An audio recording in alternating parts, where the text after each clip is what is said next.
Welcome to this knowledge clip on research methods.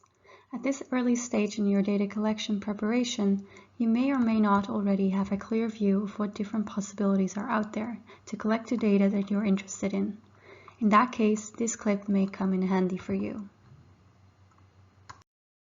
As you may know, there are multiple ways in which you can collect data for psychological research. You can of course ask your participants to report on their behavior, their thoughts, feelings, or experiences in a questionnaire, but there are many other options. In this clip, I briefly explain several data collection methods. Then I also discuss some considerations in choosing a method for your research project. The questionnaire is the most common method for data collection. Using a questionnaire, you can have participants report on themselves, but you can also ask them to report on other people, such as a good friend, a parent, or a romantic partner. The questionnaire is so popular because collecting data with it is relatively easy for a researcher and costs them little time or effort. A downside of the questionnaire is that as the number of constructs to measure increases, the burden on the participant also rapidly increases.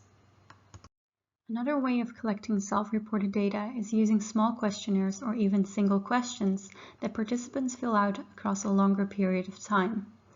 Often they do this either once a day, such as in the daily diary method, or at several times a day, such as in the experience sampling method. The advantage of these methods is that they allow the researcher to measure constructs on a shorter timescale, which makes it possible to examine fluctuations in them within individuals. A disadvantage is that here too, burden increases rapidly and compliance can be an issue when the study runs for a longer time. Directly related to this and even overlapping is the ecological momentary assessment method, which measures part of the daily lives of participants without them having to report on it. This can for instance pertain to collecting physiological data like heartbeat, but can also pertain to random audio samples during the day or measuring movement patterns using GPS. An advantage here is that the burden for participants is relatively low and that we're able to collect data on behaviors as they occur in real life. However, the downside is that EMA research often requires more complex technology in which a lot can go wrong. In addition, many constructs such as heartbeat may also require participants to carry around devices, which may not only be costly but may also limit the amount of participants that can be included in your study. Another option to observe people's behavior is through direct observation. This often happens when participants, either alone or together, are completing a task. Participants' behavior can be coded during the completion of the task, but more often the observation will be recorded to code at a later time point. An advantage of observations is that the burden for participants is relatively low, and the task may even be considered enjoyable. In addition, the data is, as with the EMA method, ecologically valid.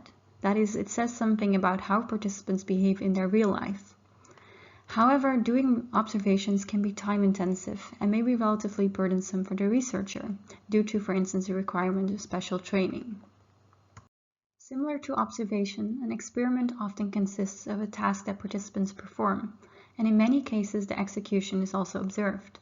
The most important difference between an experiment and an observation is then that with an experiment we aim to draw out certain behavior.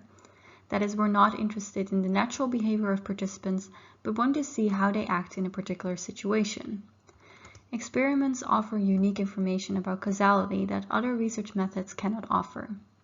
However, they are also time-intensive and often resource-intensive, and carry a relatively large burden for the researcher. In addition, experiments may also offer limited information about what we may call the world outside the lab. Lastly, you can also choose to collect genetic or physiological data. You may choose to collect DNA samples from participants, for instance via hair or saliva, or look at different hormones or hormone levels. You can also gather physiological data such as heartbeat, brainwaves, or skin conduction. An advantage of genetic or physiological data is that it is independent of the subjective influence of the participant and the researcher. However, the associations between psychological constructs on the one hand and genetic and physiological data on the other are only just starting to be understood. Moreover, although the data itself may be more objective, there is still much room for interpretation in how to use genetic and physiological data. In addition, as with the EMA method, the collection of genetic and physiological data can be costly and a limiting factor on the sample size. As may now have become clear, there are multiple ways to collect data. But how do you choose which research method is most appropriate for your own study? I now discuss several questions which you may consider in selecting a research method that is appropriate to answer your research question. Firstly, can your participants reliably report on the constructs that you aim to measure? Second, how fast does the construct of interest change over time? How many participants are needed to answer your research question in a reliable way? And finally, can a method answer the research question? First of all, it is important to consider whether you expect the participants can reliably report on the construct that you're interested in. If not, then self-report via questionnaire, daily diary, or ESM might not be so appropriate. However, it is possible that someone else can reliably report on it, such as a parent or a teacher, which may still make the questionnaire a good method for you. If this is not the case, you may consider using a method that measures your construct more indirectly, without having someone report on it. Keep in mind that the response to this question may be specific for your target population. For instance, we may not expect a 5-year-old to reliably report on their personality, but we would expect a 15-year-old to be able to do so. A second consideration is how fast you expect your construct to change over time, and whether you consider those changes meaningful. Methods like ESM and EMA have increased in use over the past few years due to the new possibilities with smartphones, and therefore can be considered as the hip or appealing option. However, if you don't expect your constructs to change across the day or across the study period, or you don't think that change is meaningful, then there is no use in harassing your participants or needlessly spending resources. Third, your choice for a research method may depend on the number of participants you think you need. Costs and time intensiveness on the side of the researcher may determine the number of participants that you can include in your study. Research methods that cost a lot of time or money probably severely limit the number of participants in your study, and therefore, if you need a large sample size, it is important to carefully and honestly look at the aspects of each research method and how they affect the possibility of reaching the required sample size. Finally, the most important consideration to make is which research method is most appropriate for answering your research question.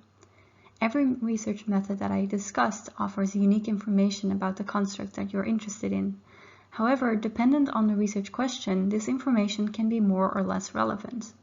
It is therefore vital to have a clear view of your research question in deciding which research method can be best used to answer your question. In conclusion, there are a lot of different research methods out there, and a selection of one or multiple methods for your study should be made based on several important considerations that are specific for your specific study. Good luck!